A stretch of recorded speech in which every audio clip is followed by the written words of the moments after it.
outside Vedanta's AGM, and we're here to present some of our concerns to Vedanta, especially those regarding human rights violations in Niyamgiri and the Lanjigarh refinery area.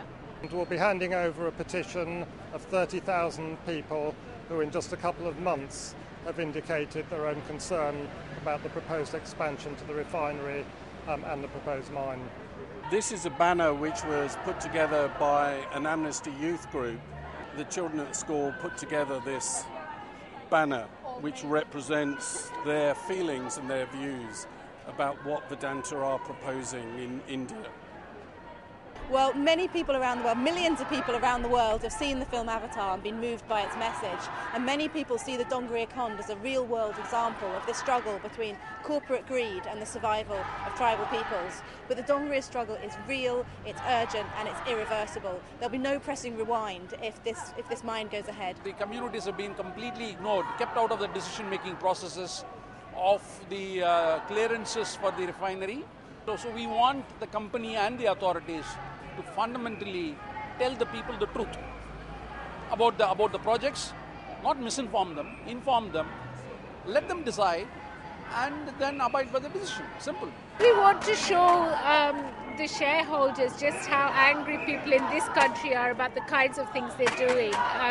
Particularly, of course, in Orissa, where they're forcing people from their land and their livelihood, and we're really here to support the kind of resistance that's going on there, and to show that people here also are angry about that. We don't want these things done in our name because Vedanta's a British company.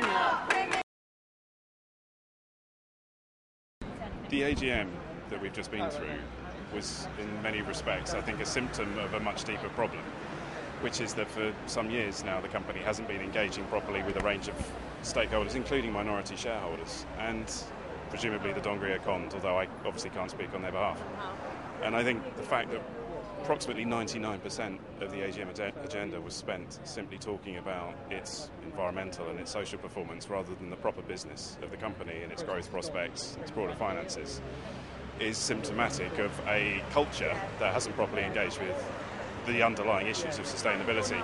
And I was quite concerned at the response that we got to the question around the OECD guidelines for multinational enterprises, which they have been one of the very few companies to have been held up as in breach of, and they appeared not to be particularly concerned or that engaged. And I know they are only voluntary standards and a general guideline, but to treat them with the disdain that they appear to have done is simply not acceptable. I'm chair of the all-party parliamentary group for tribal peoples, and I'm a member of Parliament. There were very many questions from Amnesty International, from investors, from some corporate investors as well. And a general conclusion, I thought, from many of the participants, that Vedanta's record on communication with shareholders on this issue was very poor.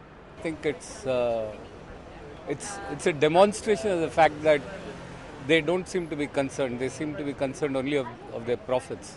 Vedanta were very dismissive of any of the questions raised by us or shareholders. I think the last couple of questions they didn't even bother answering. I think a lot of their answers were very, very general. It really doesn't bode well for the company. It doesn't bode well for the message that they're sending out to the investors on how important investors are and how important investor relations are. The one thing I can say is that Mr. Agarwal and the board of Vedanta did not answer all the questions and the concern that shareholders have, and that I leave very concerned and very worried that this was not a very good shareholders meeting, and that it did not answer our concerns about the survival of the Khond people and about their about their track record, about the environment, and about human rights. When we handed the petition in, Bianca Jagger read out the statement on the petition. People were clapping.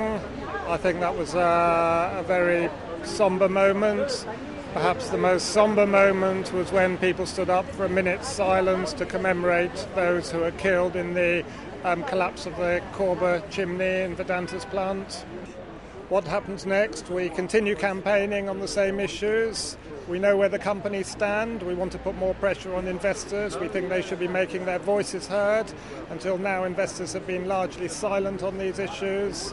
and we very much hope and expect that the Ministry of Environment will not grant clearance for the mine to go ahead, that there won't be a licence for the expanded refinery, and that Vedanta will learn the lessons of this and make sure that in future they do proper human rights impact assessments and consult with affected communities.